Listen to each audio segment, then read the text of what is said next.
Welcome to Moments with Marianne. I'm so delighted we're spending this time here today. We have such an amazing show lined up. Our first guest is none other than Kim Russo. Many of you know her as the Happy Medium. She's the star of Lifetime Movie Network's most popular show, The Haunting of.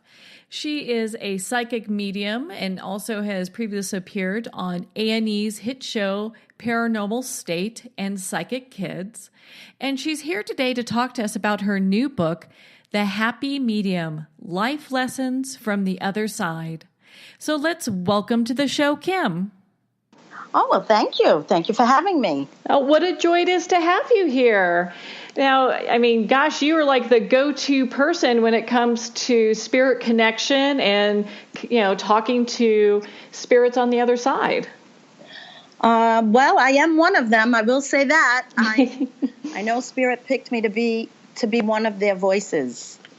Well, and so I have to ask you, I mean, your book was just beautiful. It was beautifully written, and what a just peek into the life, into your life and what it is you do and how you came to be where you're at. I have to ask you, what inspired you to write this book? My spirit guides. I have a lot of psychic mediums that are friends of mine, and they would all call me on different occasions, especially in the same week. And Kim, I heard from your guides. When is that book coming out? They're losing patience with you. And I couldn't help but say, okay, this is weird now, when all different people who are not speaking with each other, having the same message from me. I always thought about writing a book. It's about having enough discipline to sit and gather all my thoughts. And then the universe conspired to make it happen when such an odd thing that happened. A lady that I knew in the publishing house, and I only knew her through reading her, at the same time that all these people were telling me my guides were getting impatient with me, she was having lunch with my book agent, who I had just hired. And ironically, they both know me, and my name came up. And right then and there, she decided, we want to buy a book with Kim. So when that happens and you receive that phone call, and then I receive the messages from my guides, there was no other choice. They were making that book happen if you were ready for it or not. That's exactly right. And they did, and they told me it was a little bit overdue, and they just knew that they had to shove it in my face. I was very much a willing participant. It was not that I didn't want to write a book. I would say I am a teacher first and foremost in this work that I do.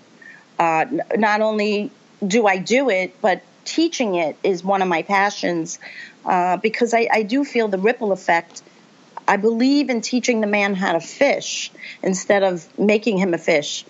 I'm one of those people who I will help, I will do, but I will not enable anybody else. I want people to learn things for themselves.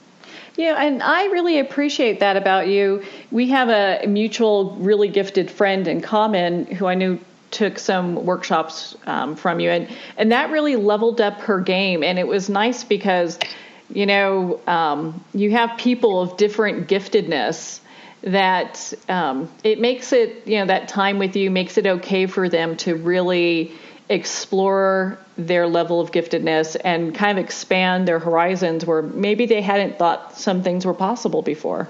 That's very true. And I always say that I provide the space, I provide the knowledge, but each student will walk away with their creative gift that they were meant to use in this lifetime. So when they sign up for my classes and workshops, I don't tell them what their gifts are. They discover them on their own. And that's incredible to watch that unfold. And I want to expand on this a little bit more before we get more into your book. So when you have somebody, let's say they have no idea what their giftedness is, and you can see it a mile away. Which I can, yes. So, and do you do exercises with them, or certain kinds of, different kinds of work that they'll do that will allow them to make that discovery themselves? Or yes. No, the answer is yes. I love to push my students and show them what they are capable of. And when they, excel and they become so proud of themselves, and they always say, I don't think I would have ever done this had you not pushed me. So in a lot of instances, I just look at myself as that person that will push you. The gifts are already there. I just know how to push ever so gently. I will always need willing participants. I will know when someone's ready to take my class or not ready. Yeah. And if they really want to do this work, I would really have to assess why they want to do the work. If it's for self-gain or ego purposes, they really will never last in my class, because I will also see that a mile away. And I don't tolerate that, because that's not what honoring spirit is not honoring ourselves. We have to honor spirit where they work through us. And so there's a lot of ethics involved in teaching this and in doing this work. I don't fool around. I'm a little bit of a harsh teacher. Well, yeah, I think sometimes that's what people need. If you have someone that's going to sign up for a workshop because they want to get the winning lotto numbers, and that's probably not the right place for them to be. Bingo. A lot of people do. Or what horse to bet on. It's like, this is going to be the winning horse. I knew it. Right. Sometimes they join the class hoping that the other gifted students will give them readings and continuously give them readings. But that's why I do interview my students ahead of time. Along with my intuition and my spirit guides, I can see where their hearts are. I can see what the real reason they want to embark on this journey. And some of them I'm a little bit on the fence about, but I always give them a shot. And typically within a few weeks, if they're not matching the same vibration as the rest of the students, they always will wind up not being able to make the class. Yeah. Or something will happen. It's just the universe making sure our vibration of our class stays high, which is nice. Well, and it kind of ensures that the rest of the class is able to stay at that level where they're learning and excelling and growing. So yes, that's what happens. So it's every class. I become the proud little mama, and I do. I could see that. Because I've heard just through people how amazingly caring and open-hearted and kind you are, but you still have that tough side. If you need to be stern, you can be. Well, the way that I look at it is, I did the work. I put in the work that it took. I was diligent. I didn't give up. I put in my time and my effort, and I expect everybody else to do the same. Some people are more gifted than others where they don't really even have to try, and I'm finding that with a lot of the younger generation. Oh, that's actually encouraging. Very much so, right. The younger students are just naturally born they don't have to try. They just come into the class and knock the socks off of all of us. It's like they're wired for it. They are. And they just need to know, well, they know that's how they found their way into my class. But they just need a little bit direction, a little bit encouragement. And we need that army of light out there. We need a lot of these light workers that are just going to go out there and do the same type of healing work. That's the only way we're going to make a difference in this world. Well, I have to applaud you, Kim. I think it's great that you're helping to train the next generation of light workers to kind of get them on the right path, whatever their path is. And then that way they can move forward and be that light in the world that they're here to be. That's right. I think that's one of my main missions. And I think that's what my books will reflect, is not just my story, but how to write your own story using a lot of the same tools that I've used with so many people. And I know this stuff works. I know I've seen the gifts come out and flourish. And that's all it takes is they just need to have a little bit confidence. Their heart has to be in the right place, and they have to put in the work that it takes. Yeah. Well, and so this kind of leads me to my next question here for you. I mean, you are called the happy medium, and I love that. I think that's it's a perfect name for you. But for those that are new to maybe your work, I don't know how they would be. They probably live in a cave. But if they're new to your work, how did you come by the name the happy medium? Well, I was a practicing medium before I acquired that title, and I was having lunch with a friend, and she was talking about some unfortunate situations in her family, and she said, I guess you just can't find a happy medium these days. And I said, well, yes, you can. Here I am. And then when I thought about it, the name or having the name stick, it occurred to me what that phrase actually means is you need to find a balance. The happy medium is a balance. And I learned that everything in life is a balance. It's a balancing act. And the fact that mediums work with energy, energy can be intense, but when you find that middle ground and you find the balance, no matter what it is in life, you could always do too much of something and then it's not healthy. Yeah. So I just think living a healthy life in general for the living as well as the deceased is finding a balance where you can be happy. How many people, have too much fear, so there's no balance there. Or they have addictions, so they're using too much substance. Just so many people are excessive or they don't do enough of something. So finding that middle ground, I always feel is healthy in all situations. So that's really what I live by, and that's what I teach as well, is everything's a balance. Well, and I can see that just by who it is that you are.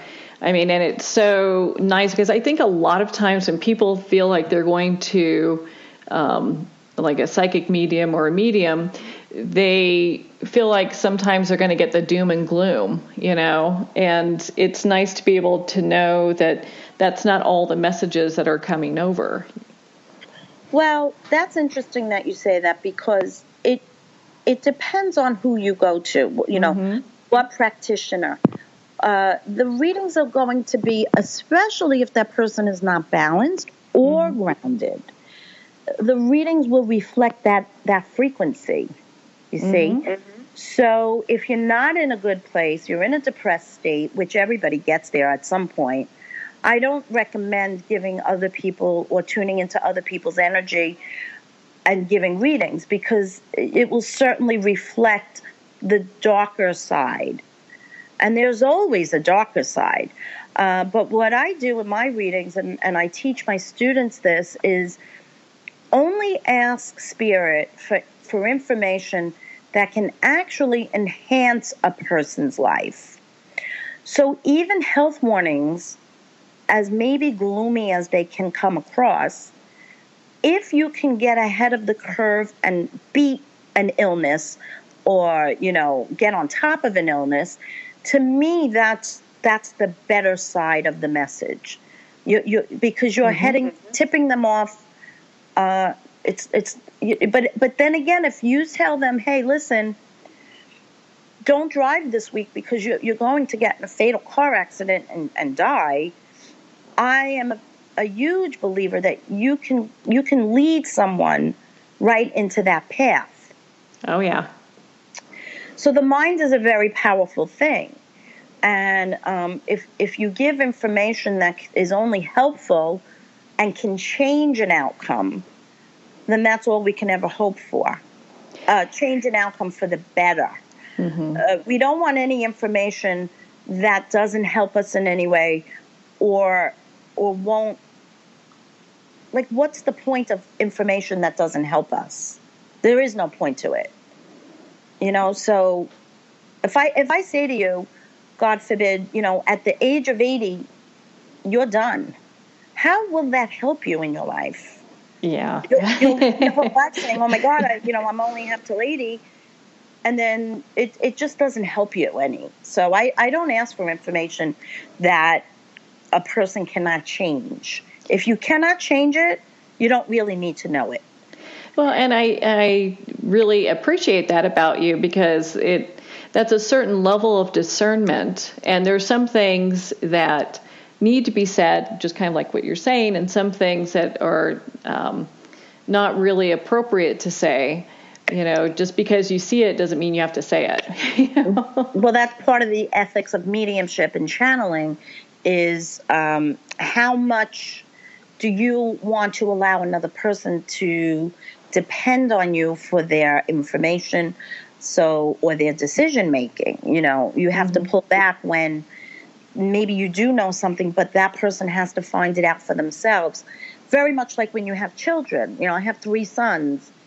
And there were just some lessons I saw coming a mile away, but I knew I couldn't stop, because if I stopped their lessons, they will have to learn it in some other way.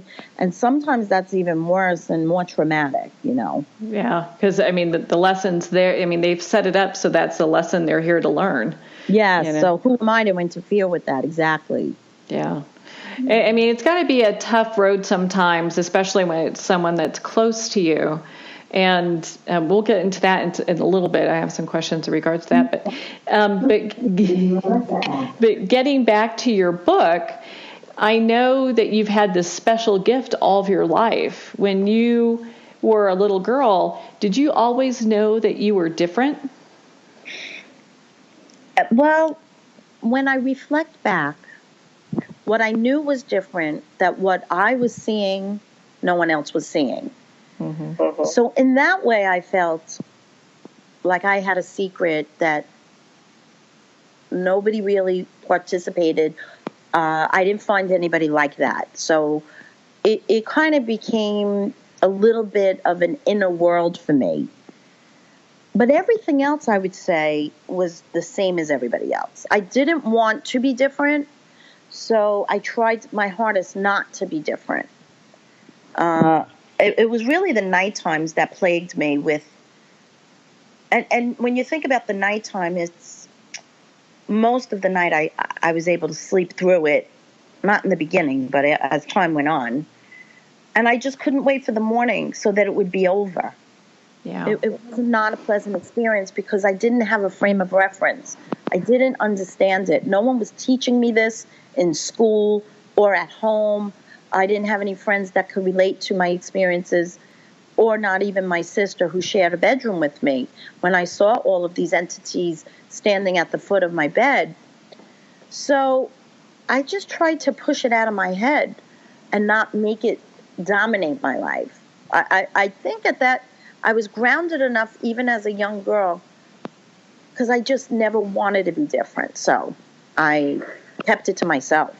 Well, allowed you to have, taking that approach, which was very insightful as a young little girl, allowed you to be able to really still stay grounded in this world and have the experiences of a child, as opposed to, kind of walking in both worlds and having trouble with that. Because I think it would be very difficult seeing things and then kind of going, okay, well, what the heck is that? What am I supposed to do with it? Or what is it doing, Right. So. It that's the whole point. I didn't want to be different. So I never embraced it. I ignored it as much as I could. I went to Catholic school, so many nights I would try to pray it away, do the Our Father. That's all I knew. Mm-hmm. So Our Father and Hail Marys was the best way I knew to make myself feel protected and safe. And it did help a lot of evenings where I would fall asleep just saying the Our Father with the covers over my head. that did help me. I do thank God for my religious foundation that my parents gave me. I now as an adult, I understand so much of the religions out there are man-made. Yeah. But the basic premise of a God that exists and a higher power that exists above humans, I appreciate that, and I still keep that as a source of reference and faith. And it helps get me through so many things, to know that we are not in control as much as we think we are. There is a higher power that is calling all the shots, more or less, with our input. But I do feel, and I've seen this on so many occasions, that the higher power has the final say. Well, and I think that that's such a good place to be, because it gives you kind of a reference point, because I grew up Catholic too. So it's nice to at least have that kind of hierarchy reference point when you're going through these kind of things.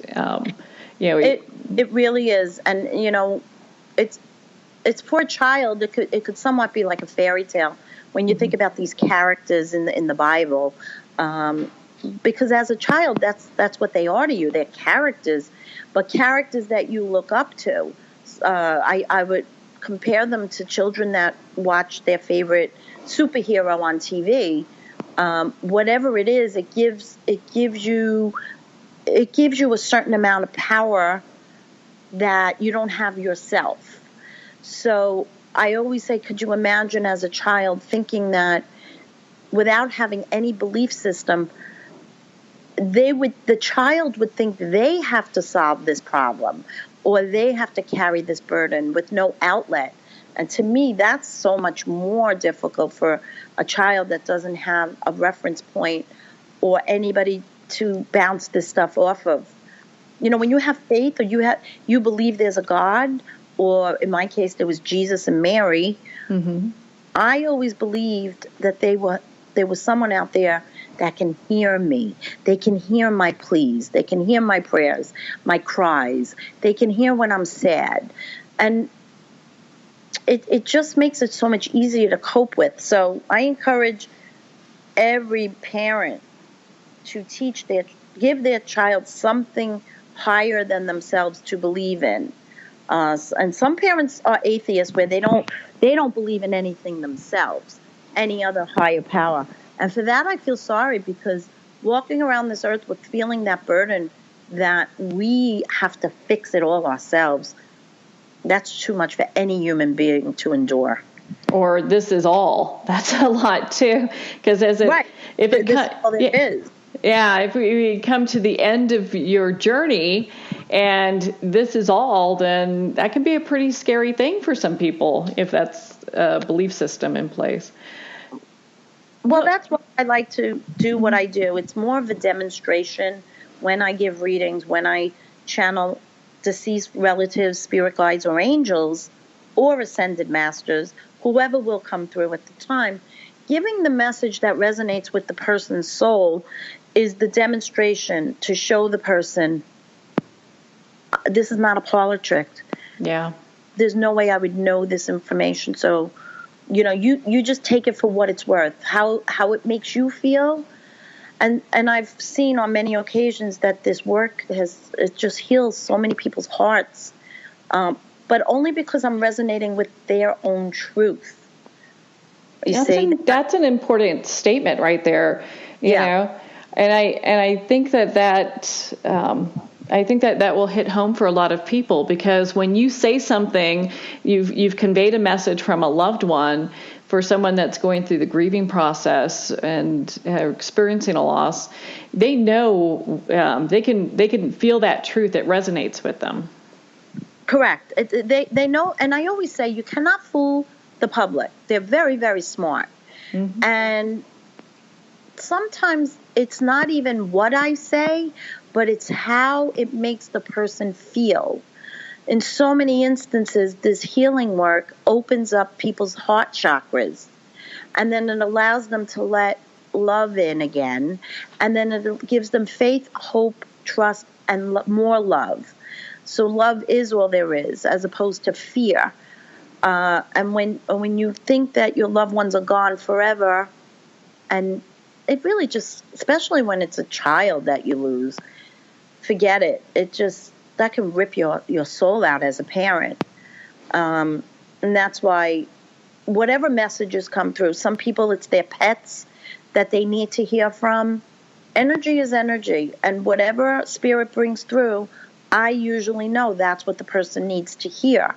So it's about me having the utmost faith in spirit and the spirit world, giving me what that person needs.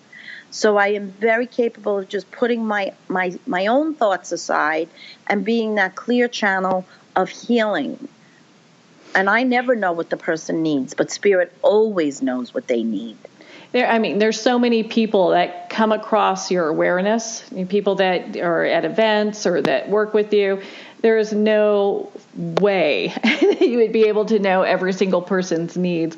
And so I want to touch on this a little bit. I know that you're a skeptic, and that's what is really, I think, inspiring, because you are looking for those confirmations as well. Oh, absolutely. And especially when I worked with celebrities on The Haunting of, I had a chat with my spirit guides, and I said, okay, so you're giving me this platform, and I need to read, give messages to really famous people that have a lot of information out on the internet. So that makes my job doubly hard. Oh, yeah, I'm sure. Because anybody could say I read about it, or I saw it in the newspaper, or it was on the website. But that was always my prayer before I would start a reading with the celebrity, is give me information that nobody knows or that is not out in the public. And almost always that's how the day would start, with me allowing the celebrity to feel information that resonated with them. And right there, it opened up their heart. So for the rest of the day, they were able to trust me. If I didn't have their trust, we really didn't have a journey to go on. Yeah, because they're closed and not able to really have that communication back and forth in an energetic level. Right, and they're very guarded. That a lot of them are worried about their image, and how honest they can be or should be. Some of their agents and managers have advised them not to say everything and to keep things a secret. So I had a real challenge ahead of me, but I just think I didn't do it. Spirit did it. I always had to there was no script involved. I had to make sure every episode was a home run, because that's what the entertainment value of it was, as well as the healing aspect of the TV show. It needed to be everything all rolled into one. And without a script, it was very hard to produce this. So the other side had to produce it every single time. And that's how they produce every reading I give, whether it be with the celebrity or not. The production does not come from me. It's this really co-creative experience between you and spirit to bring that message forward is what it looks like. It's true. But it's like when you first learn to drive. Do you drive with a compact car and learn that? Or do you learn how to drive with the tractor trailer and then you can drive anything? It was that kind of learning curve, I feel. Spirit, it's like, okay, we're going to give you this really difficult task, but it's going to mean over and over that you need to trust us.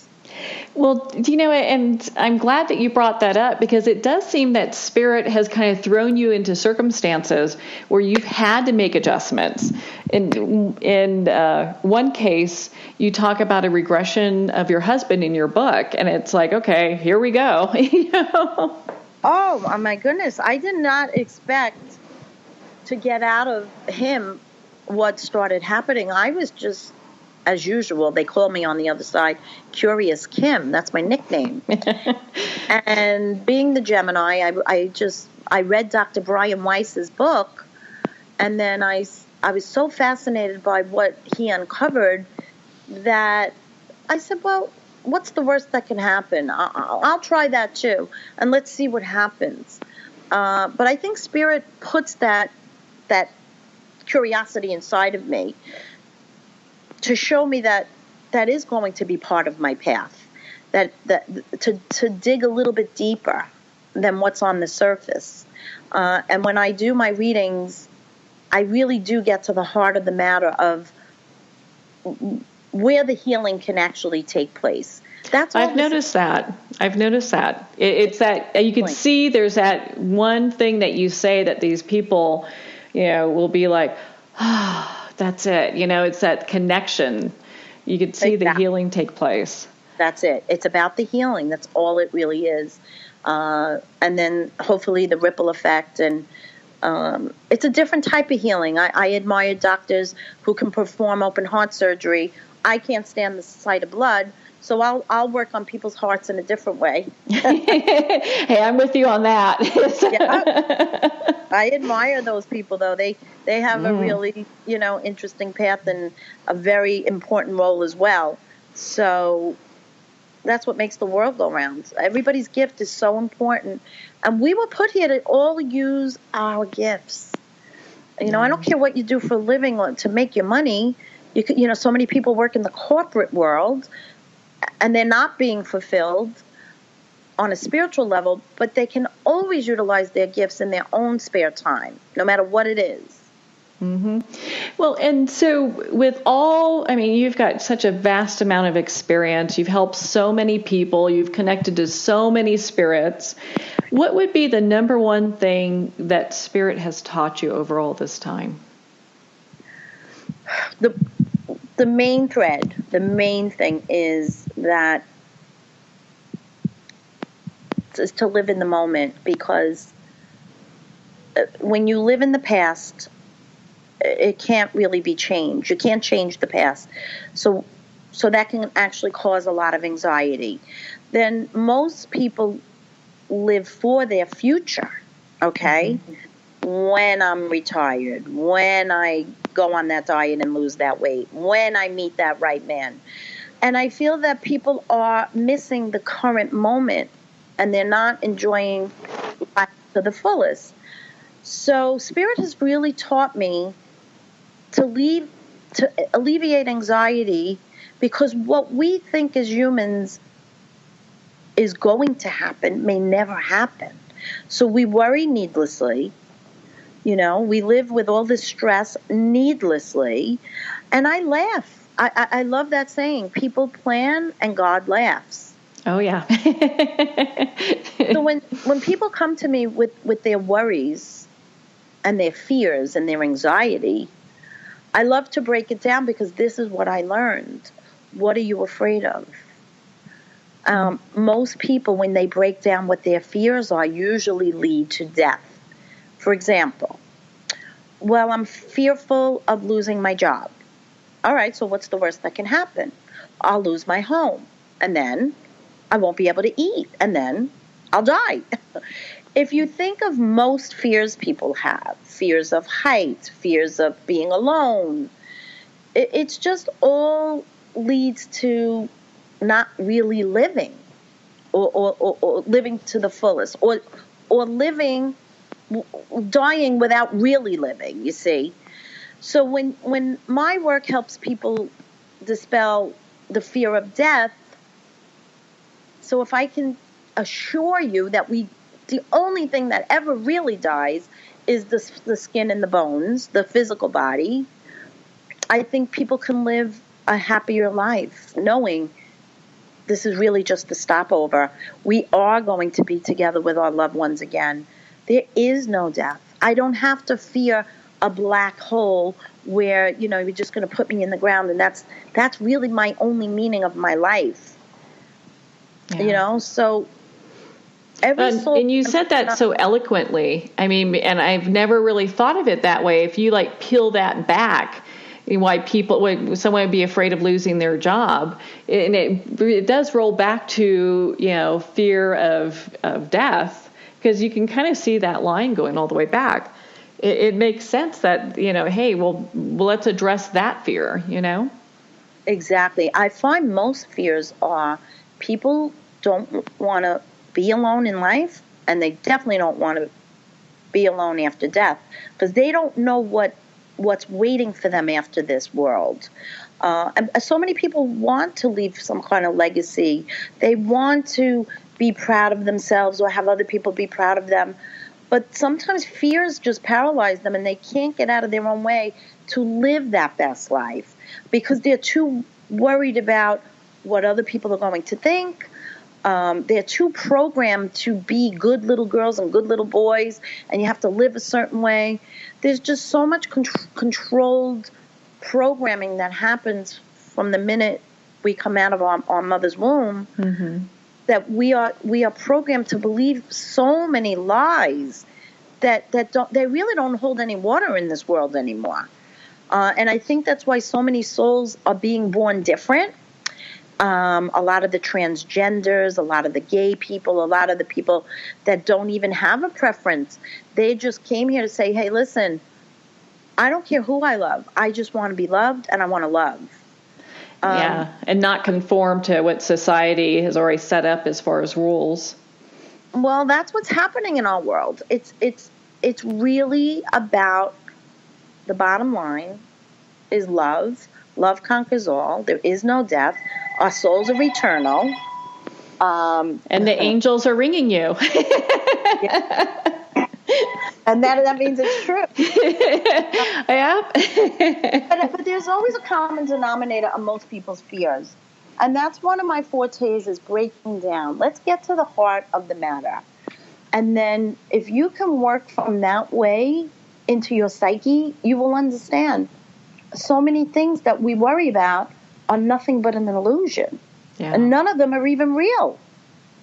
It allows people to really break I like that to down. Point that out to people, and with the help of spirit, of course. I can't do it alone.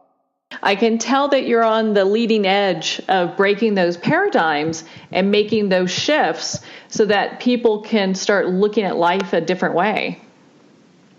Well, I think that's how the healing does happen, is everyone wants to get out of that mindset, that rat race, that hamster wheel in their mind that keeps lying to them over and over and over again, keeping them in the fear-based reality. And Spirit says that's not real.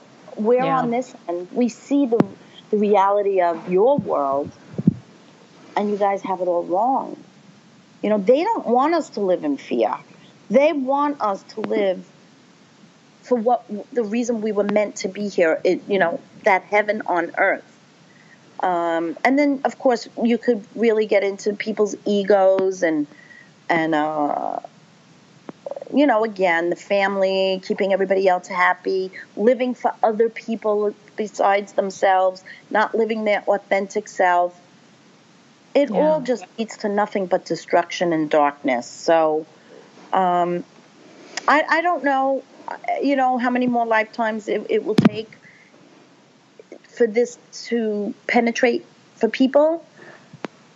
But I just think that people make life so much harder than it really should be. And if I can help break things down in a simple form, I kind of think that's part of my gift. I really do. Oh, I can easily see that, Kim. I mean, I can tell that you're here to help make massive change and to move conversations forward in regards to the other side, in regards to death, and just being able to self-educate as far as how we can move forward with our own level of giftedness and develop that. Well, a lot of that will be contained in my second book. Ooh. Yes, but for now, my first book is out in paperback, which I'm very excited to announce. So for those people who haven't been able to pick up the hardcover copy, the paperback version is now available, and there is no more excuse. They can read all about how I break things down in my first book. Yeah, and get ready for the next one. Exactly. Well, that's I touched on a lot of different topics in my first book, priming people, letting them know a little bit about my background so they can relate to me and how I needed to answer my own questions or have my own fears alleviated and my own skepticism. And if they don't have to live the same journey I've lived, but if they can become inspired from my journey, hopefully it will help them ignite their own journey, looking forward to it, using the same tools and the same outlook. And the healing techniques are proven over and over. It's just so much that we put on ourselves. It's self-induced, self-sabotage. 90% of our fears never come to pass anyway. Thank goodness for that. We wind up going into afterlife with those misconceptions. And then when we realize when we get there, oh my gosh, I had it all wrong. Can I have a do-over? Do-over. Let's drink the Kool-Aid and go back. And a lot of us will want to do it over. Some of us want to do it over on the other side, but we can do it over. That's the good news. We're never stuck in that one spot. Always have another chance to get it right. And that's so liberating and right there. Well, Kim, you're such a bright light in the world. I'm so grateful that you were able to spend this time with us today. I mean, you're just so amazing. Where can our listeners connect with you and learn about your upcoming events and really, learn more about your book and the different stuff you have going on? Well, I would say the best place, I'm on every social media platform there is. I am on Twitter. I have a Facebook fan page, Psychic Medium Kim Russo, which is Facebook. I am on Instagram, but I absolutely do have my own website, which is kimthehappymedium.com. I have a hardcover book for sale on my store that is personally autographed by me. Ooh. If they don't want that, they can always buy my book wherever books are sold. And I have an event page where they can see all my upcoming events. I would say for the personal local events, they should follow me on Facebook, Twitter, and every other social platform. I don't always announce local events. I am in Long Island, New York, and I also live in Florida the other part of the year. So I'm pretty accessible in all different areas. I give workshops, but usually those are local where I live. And I do blogs. I send out newsletters. They can sign up for my newsletter on my website, kimthehappymedium.com. And I do try to keep in touch with so many of my fans through those social platforms. Yeah. Well, I've signed up for your newsletter. I highly suggest people not only sign up for your newsletter, but they go pick up their own copy of The Happy Medium. Again, it's available in all major retailers. And so, Kim, thank you so much for taking the time to be on the show with us today. Well, thank you for having me. I enjoyed our time. And you asked some pretty good questions, so that's awesome. Oh, thank you. And we're going to pause here for a quick break, and we'll be right back after these messages.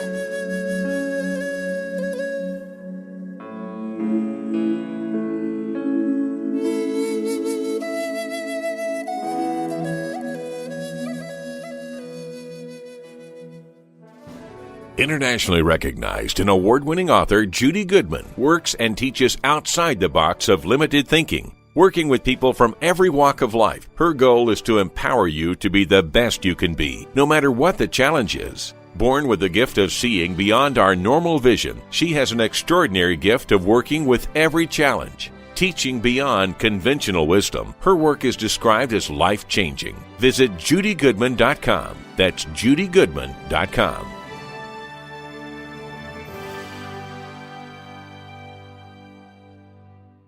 Have you ever had the sense that your thoughts might actually be doing something? Ancient secrets of manifesting have been masterfully revealed in the award-winning book Manifesting 1, 2, 3 by Ken Elliott. For the first time, the author's experiences and stories in this book describe exactly how your thoughts can create anything. You've been doing this all your life, but it's never been fully explained for you until now. Visit manifesting123.com for more information today. Manifesting123.com. Ben Wexler is a gifted leadership development and strategy consultant for professionals who want to transform their organizations and careers. Through a uniquely personalized set of processes, participants discover their unique knowledge, how to leverage that knowledge and experience, and then put it all together with a global strategy. You're more valuable, your organization is more valuable, and the change is viral. Contact Ben at 630-881-1074. 630-881-1074. This is Jennifer McGill. My highly anticipated new album, Unbreakable, is now available at jennifermcgill.com. Everything from power ballads to high-energy jam-out-in-your-car songs. I used my highest joys and deepest pains to create empowering songs of love, strength, healing, and restoration so that you can be unbreakable too. Get your copy of Unbreakable today from jennifermcgill.com. Because who doesn't want to be unbreakable?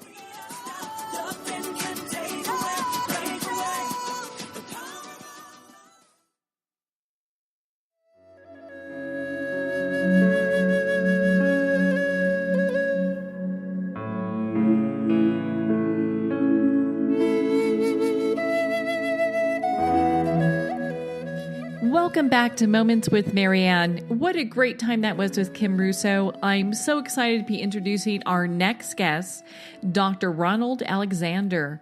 Now, Dr. Ronald is a psychotherapist, leadership consultant, and clinical trainer, and is a licensed marriage and family therapist in California and Colorado. He is the director of the Open Mind Training Institute in Santa Monica, a leading-edge organization that offers personal and professional training programs in integrative mind-body therapies. So, Dr. Ronald's here today to talk to us about his book, Wise Mind, Open Mind. So let's welcome to the show, Dr. Ronald. Oh, thank you very much. Delighted to be here. Now, Dr. Ronald, I understand that you're a pioneer in the field of psychotherapy, holistic psychotherapy, mindfulness, leadership coaching, and integrative and behavioral medicine. Yes.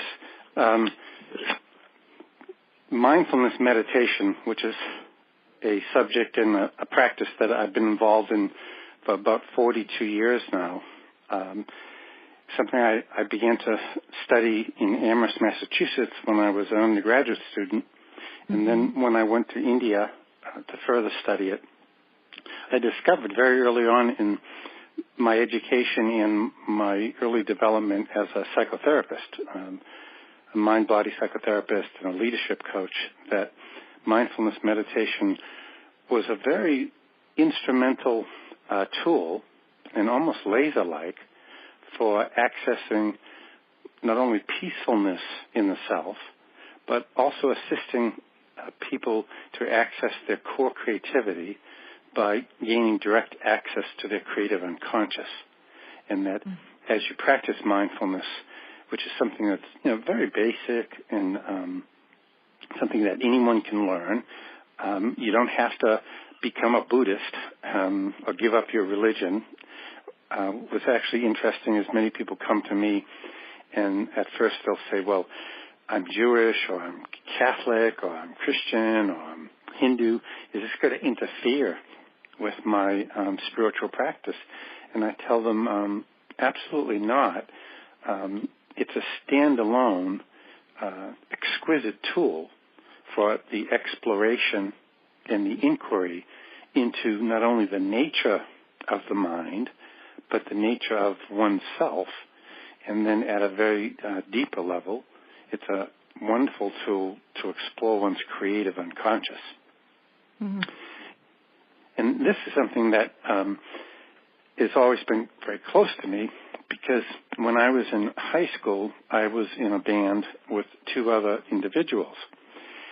And both of them could listen to a song like Imagine on the radio or like a Rolling Stone, and within minutes they could get up sit at the piano or pick up a guitar and play it from beginning to end. And I always marveled at, well, how can they do that? Like, where is that skill set coming from? And neither of them had any classical musical training. Basically, one of them had a Boy Scout leader next door who showed him a few chords on the guitar, and the other was the son of a very wealthy car dealership in Boston and had no musical background whatsoever. And so the three of us started to play together, and then we would, of course, in the 60s in Harvard Square in Cambridge and Boston and all around Boston, we would go to all of the music clubs and music shows. And at that time in history, for example, on a Friday night for $1.50, you could be with 200 other kids and be 10 rows from the front watching the Rolling Stones. That's cool. And then, we would go home, of course, and we would figure out the chord progressions. But all while this was going on, and I was 14, 15, 16, I was at a deeper level, much more spiritually oriented than the other two band members.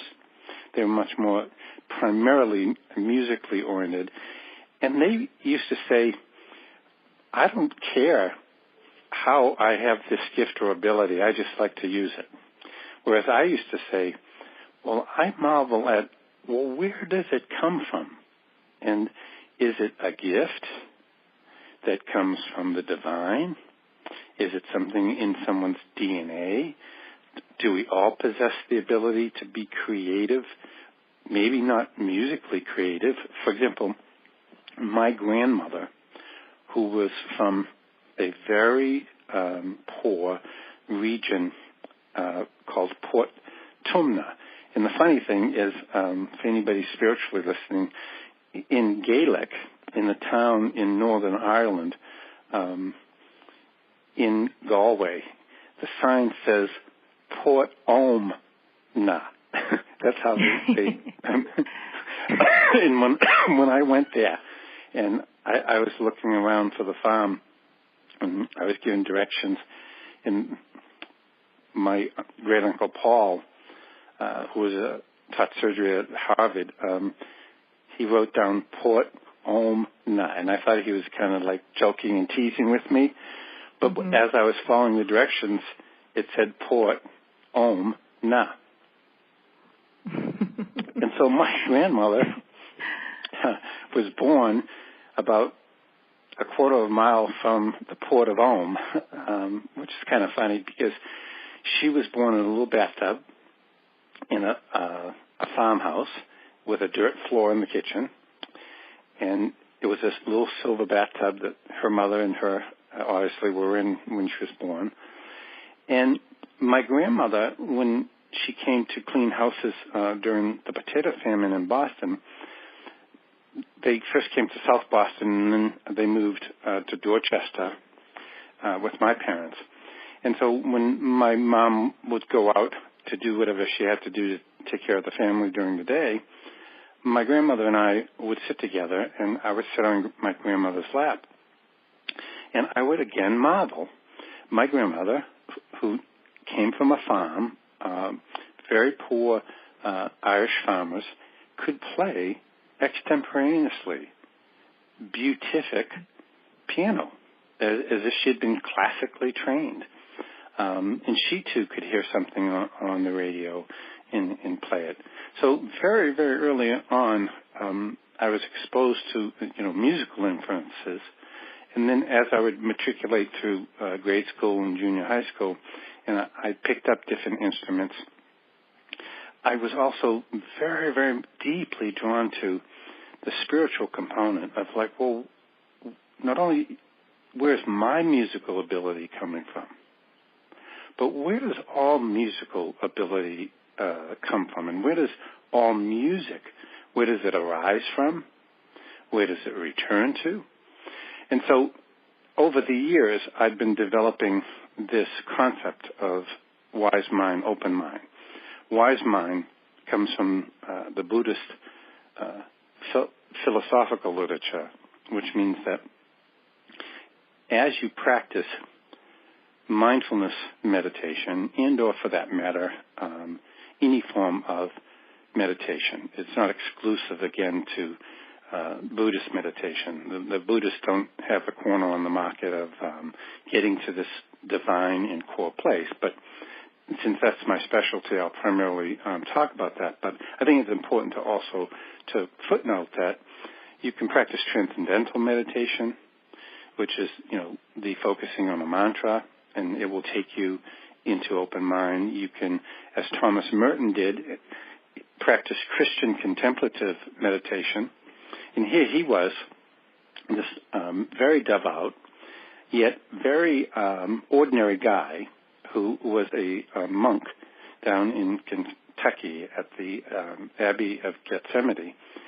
And he spent pretty much the last 10 years of his life studying Buddhist meditation. In the last 2 years, he actually went to Asia, and he spent time in northern India, in Dharamsala, with the Dalai Lama.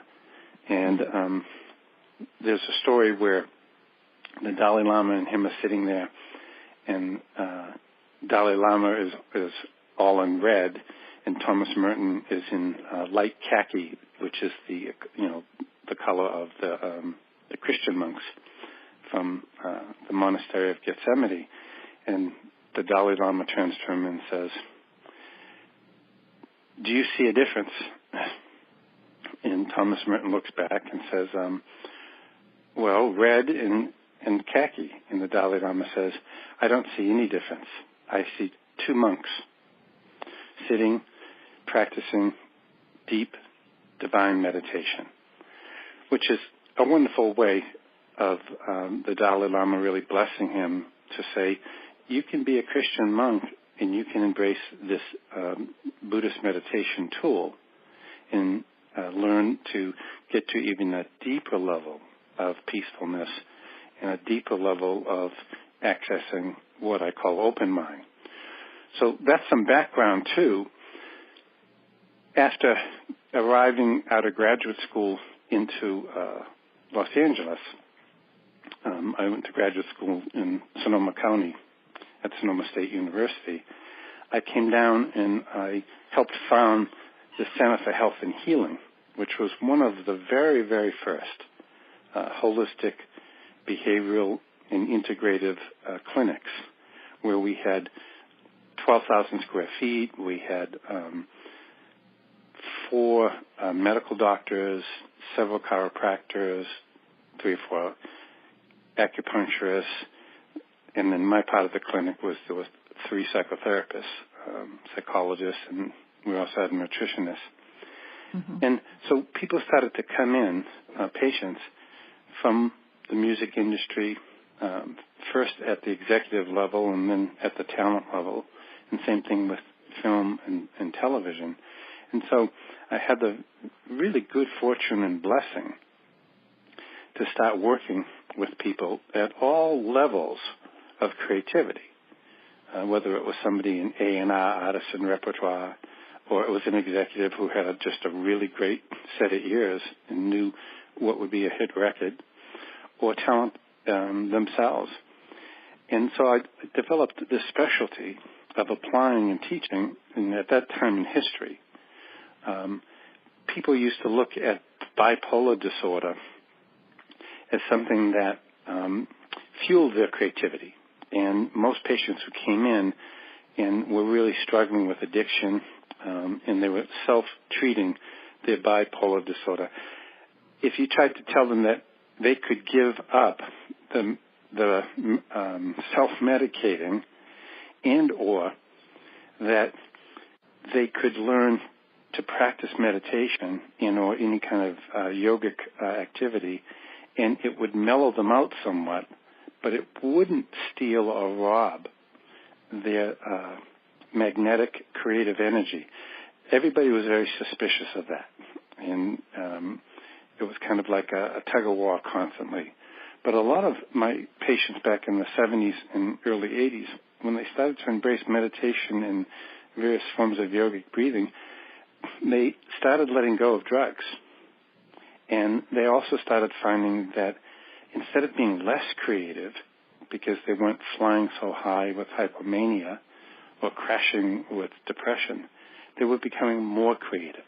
They were able to actually drop to a much deeper level of source, of what I call sourcing gold in my book, Wise Mind, Open Mind, sourcing the gold of core creativity. So in 1993, I also had a really good blessing where I was working with a client, and her best friend was going to be dancing in the Zooropa show of U2 in the Europe segment. And she asked me if I wanted to participate and take some time and talk with one of the band members on just a pure social level about the nature of like where a lot of the music that he was listening to, and that this whole new cutting edge of sound that was connected to the album Achtung Baby, and the group was U2. And so I went to several of the shows, and as good fortune and synchronicity in the cosmic way that things have a interconnectedness. You know, you find yourself in the right space, in the right time, in the right spot. We ended up at the Hilton bar at 2:30 in the morning, drinking Guinness stouts, talking about everything that we're talking about right now.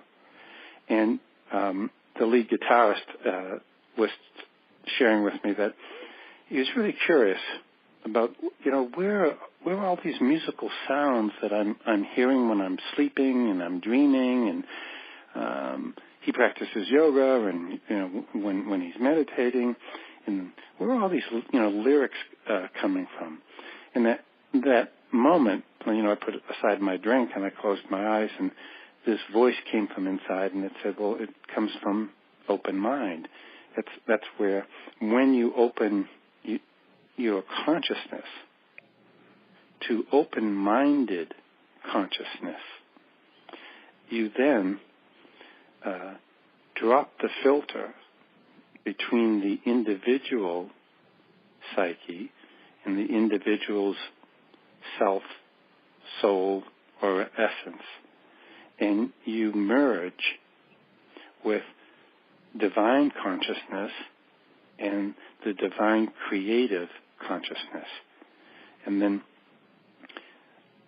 I had this instant awareness of like, well, of course, that's where like Mozart or Beethoven was deaf.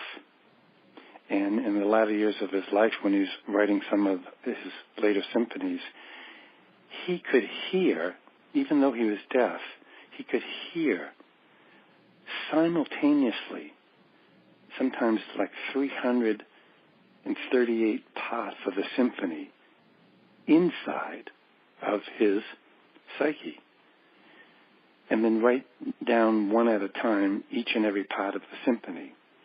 And that's entering into what I call open-minded consciousness. And so for anyone that's, you know, really interested in becoming more creative at whatever you do, because I know I'm talking about music in this interview, but you could be at selling stocks. You can be creative at being a mother in the way that you interact with your children. There are so many divine ways of accessing core creativity, but what is most essential is the importance of taking time. And again, in my book, Wise Mind, Open Mind, I say early on that you only need to even start with like 5 minutes a day of sitting down, getting comfortable. You don't have to sit in cross-legged yogi pose if you're not comfortable with that. You can sit in a nice chair. You could, for people who have chronic pain, they can lay on their couch or even lay on their bed. For people who have much more flexibility, you can sit on the floor and sit up against the wall. And all it takes is closing your eyes, focusing your awareness at either the tip of your nostrils or the space between your two eyebrows, and then dropping into this place where you begin to pay attention that on the in-breath everything is arising, and you just mentally repeat the phrase arising. And then as you're breathing out, in which we want to always do because it helps to take the nervous system into that very subtle and healing parasympathetic state, is as we breathe out the out-breath, we want to repeat the words letting go. So on the in-breath, we're breathing in and we're filling the mind, body, and the nervous system with wonderful, good new prana and the molecules of healing and the molecules of peace, which sets in motion, maybe I'll talk about that in a little while, which opens up the left prefrontal cortex. And that's the part of the brain that we're now studying in neuroscience that demonstrates to us that there really is this part of the brain that, as we meditate or as we enter into this divine state of creativity, the neurons in the left side of the prefrontal cortex light up. And there's a phrase from an Italian neuroscientist, Wendell Tolvik, and it's that when you practice meditation or you learn something novel or new, when neurons fire, then they wire together. So new experience each and every day, whether it's 5 minutes or it's all the way up to 45 minutes or an hour of taking time to meditate, you're creating not thousands and not even millions, but billions of new neurons are being stimulated in a region of the brain first that's called the mid-insula. And then those neurons spread into the left prefrontal cortex because that's where new learning occurs. So every time we take time to slow down and to not do, we're actually doing something that's just extraordinary, is we're creating more and more gray mass in the brain, more and more neurons that keep us alert, they keep us vibrant. It's a wonderful remedy against dementia or Alzheimer's. Hopefully, I mean, we're not there yet in terms of neuroscientific research. We're just kind of beginning to touch the borders that people who practice meditation, as we age, we can ward off the potentiality of becoming dull, developing the syndrome of symptoms of dementia, and hopefully, along with whatever medicines that are needed, because Alzheimer's is a much more complex subject, which I won't go into right now. We'll take us off point. But the hopefulness of it is that we've found something that for 2,400 years, the Buddha gave it to us, and again, he didn't say, here's this meditational practice, and you have to become a Buddhist to do it. That's what was fantastic, and that's why I became a Buddhist, is because I was never told that you have to practice or pay homage to anybody or anything. All you have to do is use the tools and live your truth. So that's a little bit of a way of opening up into this subject of mindfulness meditation and an open mind. And then the one piece that I think would be important too is, well, people often say, well, how do I become wise? How do I have a wise mind? How do I develop or cultivate wisdom? I want to be wise. I want to have knowledge.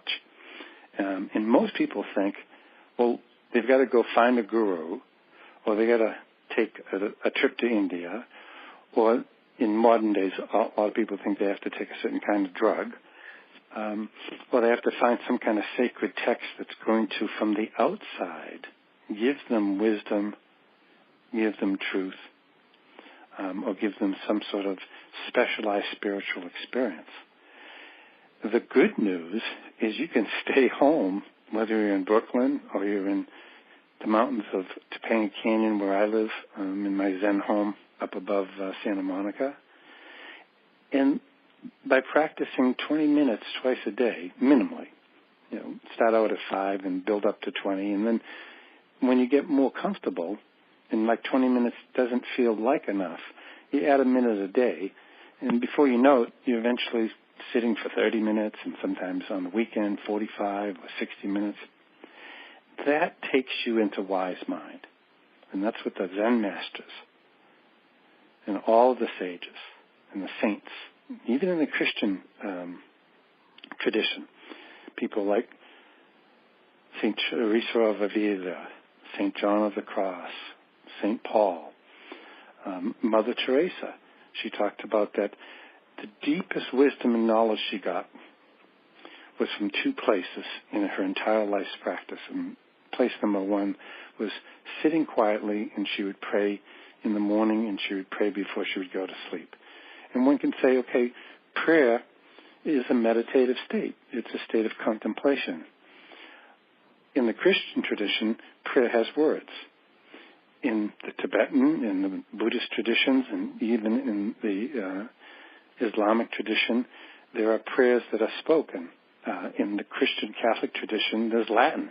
They repeat certain Latin words that would take people into this state of wise, deep, minded consciousness.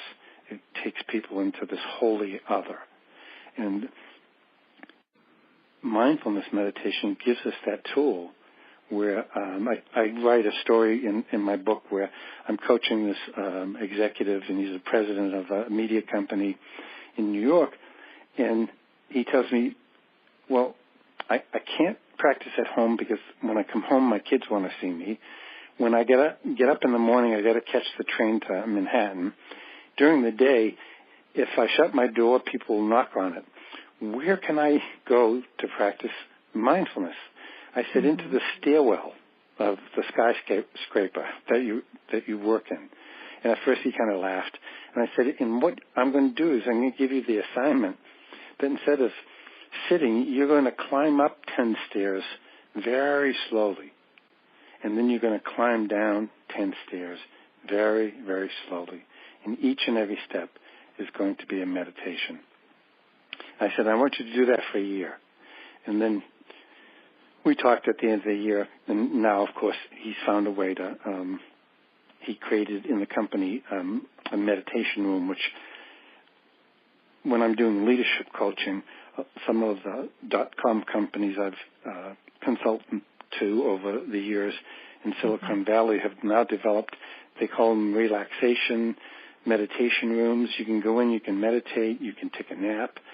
I recently spoke at Snapchat on mindfulness and creativity, and they already had rooms like this. And it was really amazing to see concepts that we talked about cultivating 30, 40 years ago, now to see them with wide proliferation in business and organizations today.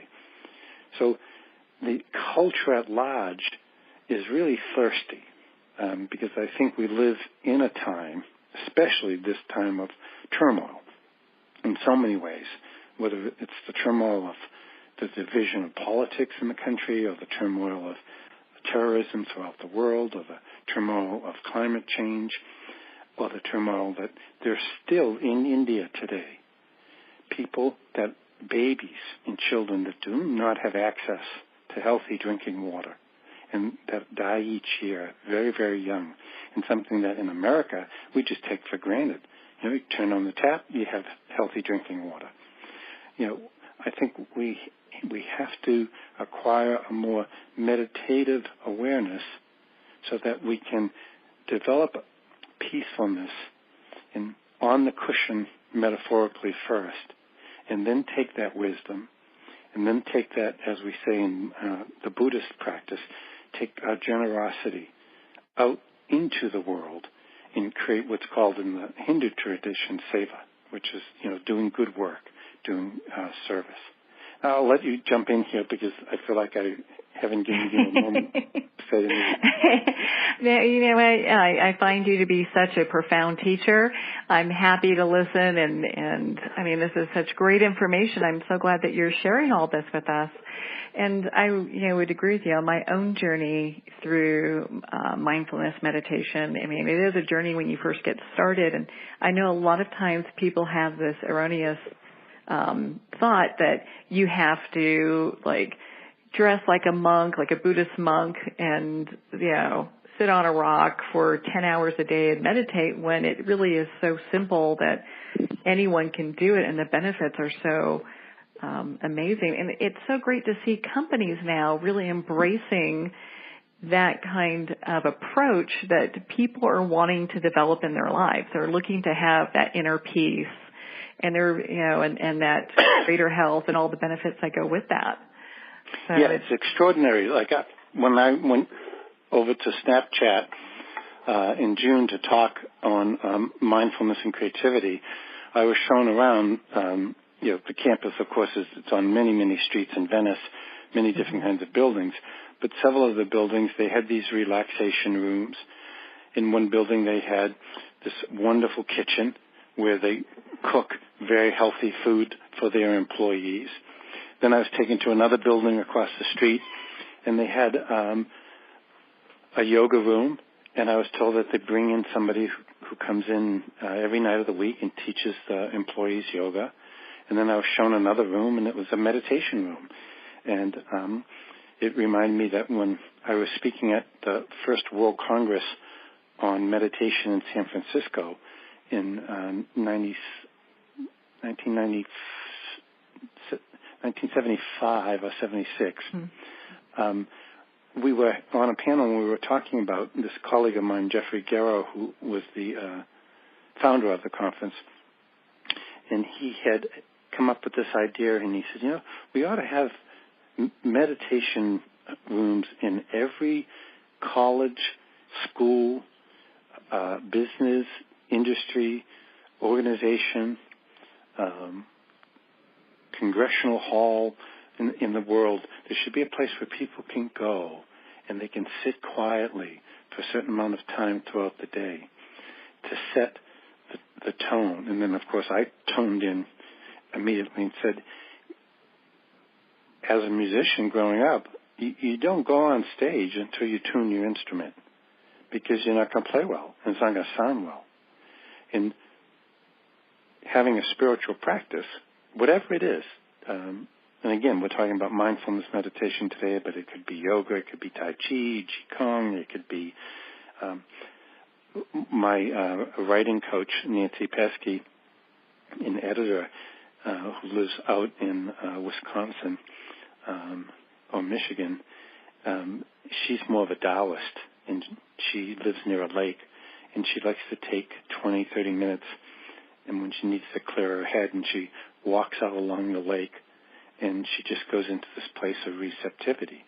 So that, there's a whole variety of avenues and pathways to slow down, to get attuned to the self, and then to tune the self in the same way that when I used to pick up my guitar, I had to tune it. And I have a piano here in the living room, and every so often it goes out of tune. And as human beings, we need to tune ourselves each and every day to that place of stillness. In the Buddhist tradition, we call it calm abiding. And in the yogic tradition, we call it cultivating that state of equanimity. And in almost all of the mystical traditions, we all refer to it as the numinous oneness, that we enter into that holy, sacred other by quieting the mind, evoking and allowing the nervous system, the sympathetic nervous system is usually in fight or flight, or it's really active, filled with adrenaline or stress. And we want to engage the parasympathetic nervous system, which is what the spiritual disciplines assist us in engaging, so that we can settle the sympathetic nervous system, turn that down, and to turn on the circuitry of the dorsal vagal nervous system and the ventral vagal nervous system, which are part of the parasympathetic nervous system. And in that state, when we're really in parasympathetic activity, we're open, we're calm, we're relaxed, we're receptive, and we're divinely creative, because all creativity comes from that much deeper place of holy receptivity. And isn't it a wonderful thing to know that we can do that in our home, we can do it in our office, we can do it out when we walk in the woods, or we walk by the ocean, or on a bicycle ride. You look at the endless and infinite clear blue sky sometimes, and that is the infinite. And that reminds us, in the infiniteness of the depth of that blue sky, which seems endless, as we turn inside, there's an infinite and vast resource of creativity, a resource of equanimity, a resource of peacefulness, and a resource of infinite and endless possibilities. Human potential is not something that is confined. We are infinitely and expansively creative. Well, Dr. Ronald, I can listen to you for hours. You're actually one of my favorite people to listen to. So unfortunately, we are just about out of time here. Where could our listeners go to become part of your community and also learn more about the great work that you do? If they go to RonaldAlexander.com or OpenMindTrainingInstitute.com, they can become part of the community. And if they'd like to get a copy of the book, they can go to Amazon. Wise Mind, Open Mind is the name of the book. And if they want to get any of my CDs, you go to CD Baby. There's a couple of CDs. One is called Wise Mind, Open Heart. And then the other one is Mindful Meditations for Creative Visualizations. Well, yes, Dr. Ron, thank you so much for taking the time to be with us here today. Oh, I'm very pleased to, and I'd love to talk to you again when my new book comes out in a year or two, or a year, let's say. And the new book's on core creativity, the power of transforming your personal self. So we can talk about that at a future time. So thank you very, very much. Oh, well, thank you. And we'll make sure to have you back on to talk about your new book that comes out. And we will also make sure that we have even more time so we can really kind of get into that book. I'm excited about that. Thank you, Dr. Take good care, Marianne. Thank you, Dr. Ronald, for taking the time to speak with us here today. What a treat that was. You've been listening to Moments with Marianne. And remember, make every moment count.